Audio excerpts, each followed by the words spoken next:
I'm showing Orphan, a 2009 horror mystery. Be safe and vigilant. John and Kate enter a hospital before she gives birth. John signs her in immediately after she is wheeled away. Kate bleeds suddenly. She wakes up in an operating room with medical staff but no husband. She finds everything strange and scary. The nurse announces her child's death. Kate is stunned. John enters and films the birth as if nothing happened. She gets babies from the nurse. Kate awakens during her scream. Standing up, she looks at her belly scar and goes to the bathroom. She takes a tablet. The next day, while Kate is in psychotherapy, Dr. Browning says stillbirth trauma often causes nightmares. Kate can't tell if her nightmare was about that or her adoption. She wonders if she's ready. Kate considers buying alcohol, she tells her therapist. Browning says what matters most is that she didn't buy adoption-related items. The therapist assures her she must decide whether to proceed. Kate stops by before picking up her deaf daughter Max from school. While rushing home, she nearly crashes after a stoplight due to distraction. Later, Kate composes piano music.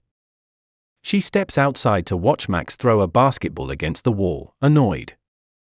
After being told to stop, the child apologizes. John and his son Daniel play basketball and have fun at home. Kate requests a story from Max before bedtime. The story concerns the child's death. Max asks Kate if she'll get a sister before bed. She swallows another pill. John and she discuss adoption in bed. Her choice. Their plan is to execute. Later, they plunge into an orphanage. Sister Abigail welcomes them and tells them to survey. John goes upstairs while Kate watches the girls play on the first floor. A girl sings when he enters Esther's painting. As Kate and Abigail enter, she tells him about the painting she was obsessed with. After John introduces themselves, the three continue talking. The girl says she's unique and no one has talked to her. They seem to like her. We discuss adopting Esther with Abigail. She claims to have been from Russia and that a house fire killed her transporters. The girl is great overall, says Abigail. I agree, Kate. After 3 weeks, they drive Abigail to her new home after picking her up from the orphanage. Sign language is taught to Esther by Kate. Upon arriving at the house, Max is overjoyed to finally see them. Upon meeting Kate, Esther immediately inquires as to her hearing ability. She explains to her that she has a sixth sense that allows her to read lips. Grandma Barbara and Daniel greet them when they enter. On that fateful night, everyone else showers her with gifts, except Daniel, who can't help but feel envious of the girl after she envelops John in an enormous hug of gratitude. Along with his pals, Daniel ventures outdoors to the tree house, where they peruse racy periodicals. While Esther and Max enjoy playing in the snow, Barbara and Kate chat about Esther's upcoming return to teaching and Maximum. It appears that Barbara is let down by Kate. While Kate is getting ready for bed that night, a storm is on the horizon. Upon waking up, Esther makes her way to Max's bedroom. The two girls come knocking and ask to sleep in John and Kate's bed as they are making out with John. John is the one that Esther wants to spend the night with. They're all packed and ready to go to school. The other kids laugh when Esther descends the stairs in her petticoat. Kate wonders if Esther wants to study. Furthermore, the girl assures her that being unique is fine. Kate suggests she wear the dress. Her teacher welcomes her to class. One day, a child teases her. On the frozen lake, Max and Esther play. After Kate stomps out, screaming, "That's not allowed!" Daniel shoots a bird while playing paintball. As Max and Esther approach, he appears distressed. Esther tells him to give the poor rock a big rock to spare it. He is too lazy to do it, so she does. Esther then soaks in the tub. Kate finds an ancient Bible in a drawer when she goes to do her laundry. She doesn't notice Esther's expression as she looks out the bathroom door while browsing the photo album. Daniel knocks over Esther's books in response to his classmates' taunts. As she rushes to retrieve them, a classmate finds her Bible, but it slips from their grasp and falls to the floor. Esther takes it. Instead of helping, she yanks her choker and scolds. Esperanza screams fiercely. She learns piano from Kate later. She asks about the school incident. She won't discuss it. Kate gives her a scrapbook she started. Esther asked about her miscarried baby. Kate describes her experience. Her ashes were scattered on roses. I pretend the kids are asleep when I go to bed after dinner. John and Kate make out in the kitchen. Esther appears unexpectedly. The next day, Kate plans to discuss it with her. Esther says she knows and uses the F word while painting, but she doesn't care. John and Kate will discuss later. She recommends seeing a therapist. John thinks taking a child to therapy for one profanity is overreacting. A neighbor approaches John as the girls play on a park swing to woo him. Esther's tormentor enters the playground simultaneously. Esther is distracted by John's neighbor conversation and her own thoughts. The bully watches Esther play in the castle because he's scared of her. Esther unexpectedly pushes her, breaking her leg, as she prepares to slide. Max sees her do it at dinner. John talks to Esther. Max confirms that the girl fell asleep before dinner. Esther and Max pray. She's better at sign language than Daniel. He insults her and becomes hostile. After his parents intervene, he yells obscenities and leaves. John locks his treehouse for discipline. Sister Abigail calls Kate later at the store with the girls. Kate keeps talking despite Esther's refusal. She tells Sister Abigail everything, and Max records what she says to tell Esther later that night. Kate is amazed by Esther's piano skills. When asked why she acted ignorant about the game, Esther said she did it for herself. Kate and John have a heated argument with Esther that evening.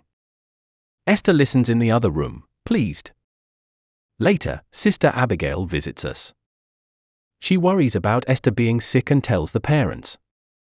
She acknowledges past transgressions, including child abuse.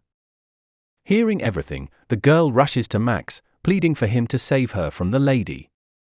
Kate believes Abigail may be right, while John thinks Kate is overdramatic. He supports Kate seeing a therapist. Esther orders Max to find the treehouse keys, but she steals a gun from John's safe. She pulls all but one bullet from the revolver. It was terrifying when she pointed at Maximum. Esther takes Max to a bridge as Abigail drives away from the house, telling her she will be so frightened by them that she will never return. Abigail nearly hits the girl as she pushes Max onto the street before the car arrives. Spins and crashes the vehicle. Abigail arrives to find Max crying as Esther hammers her. Max is ordered to help Abigail off the road. She survives being rolled down. Esther kills her with a hammer. Esther hides the hammer she used to cover her blood-stained clothing in the treehouse. She warns Max that helping her will get her jailed. After that, Esther expresses her true love. Daniel sees them descending the tree house. Esther notices him too. She barges into his room later that night with a scalpel, threatening to reveal anything unless he stays silent.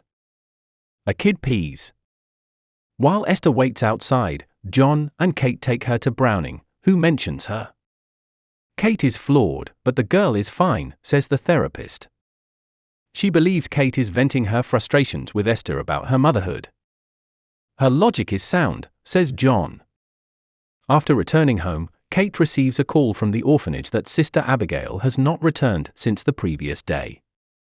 Police investigate after Esther left her body at the crime scene.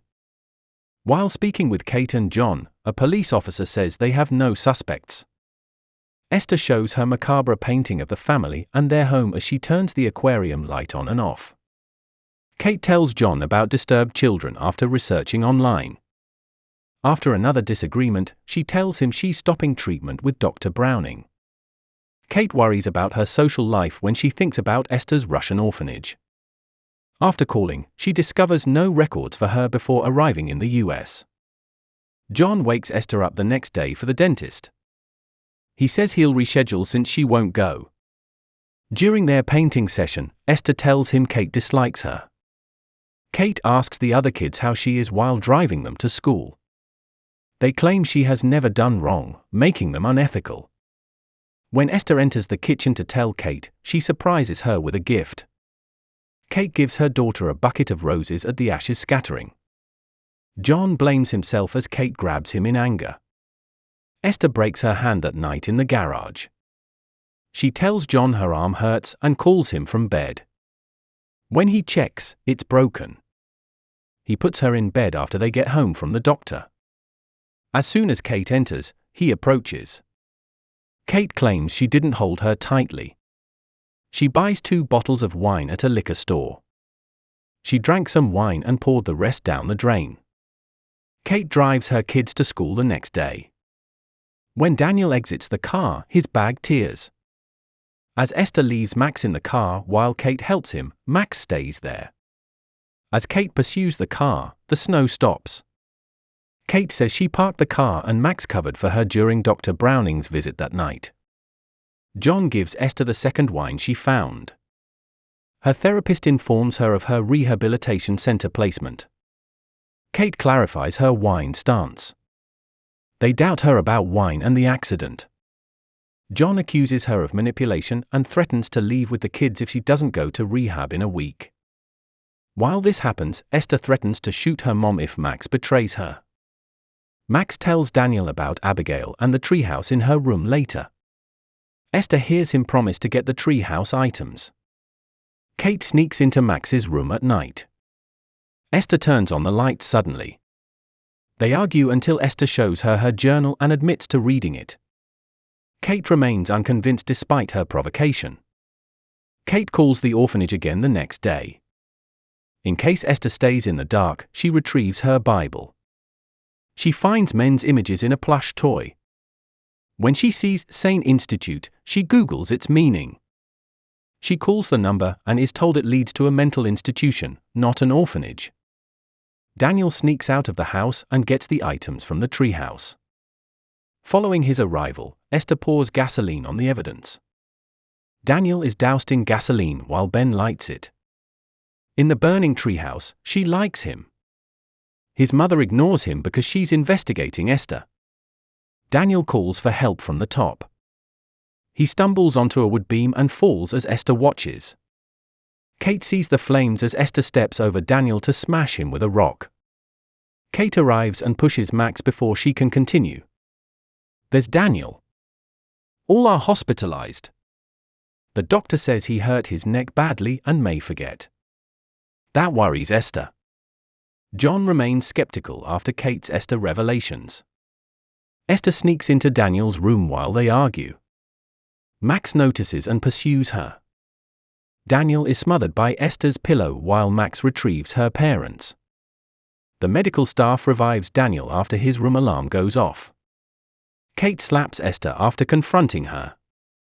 She's sedated after orderlies seized her. She misses an important call. Kate gets up and wonders what happened to Daniel immediately. At night in the hospital, she begs John to keep Esther away from Maximum. Max removes her hearing aid while her father checks her in. After saying goodbye, Esther rushes to help. John comes down to the living room to drink. John, confused by everything, sits next to Esther as she descends the stairs in her adult clothes. Esther kissing him makes him instinctively pull away. He says he loves her differently from Kate. John sends her to her room, but she begs him to stop treating her like a child. He plans to contact the orphanage about her tomorrow. Esther retreats to cry in her room. A Sane Institute doctor calls Kate simultaneously. He tells Esther to leave and calls the police after recognizing her. He claims Esther has a hormonal disorder that makes her look like a child. Actually, she's grown. Esther, one of the hospital's most aggressive patients, tried to resist restraints and hurt her hands and neck. Doctor, Kate has killed at least 7 people. Kate runs home in a hurry. She wondered how she could feel them at home. Esther destroys her bedroom and removes her makeup to shed her childish image. John finds her artwork scattered when he visits her. The house power goes out as Kate is about to call him on the way home, cutting him off. Law enforcement is contacted.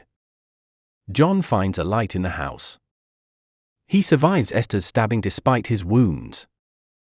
She repeatedly stabs him to death. Her pursuit begins when Max spots her.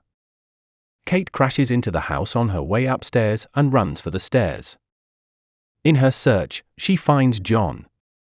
She then searches for Max after realizing she is in danger. After searching her room unsuccessfully, she uses the bathroom. Esther unexpectedly shoots her. In her bedroom, Kate hides. Esther doesn't see her outside the window, so she doesn't find her. Esther hides in the garden and approaches Max while Kate watches from the window. Upper level. Esther locates Max and fires after re-engaging in gunfire. Max escapes when the glass roof falls on Esther. Max wakes Kate soon after. She leaves Esther and picks her up with the gun. She enters the forest. The police enter the home. Esther is absent. She suddenly chases Kate and Max with a knife. Esther pursues Kate relentlessly, and they fall onto the frozen lake and fight. Max aims the pistol. Conversation starter. Kate incapacitates Esther as she crawls out of the house after they fight and fall in. Esther grabs her again, refusing to let her die. However, Kate boots her in the lake. Subscribe and enable notifications for more videos like this. Thanks for your time.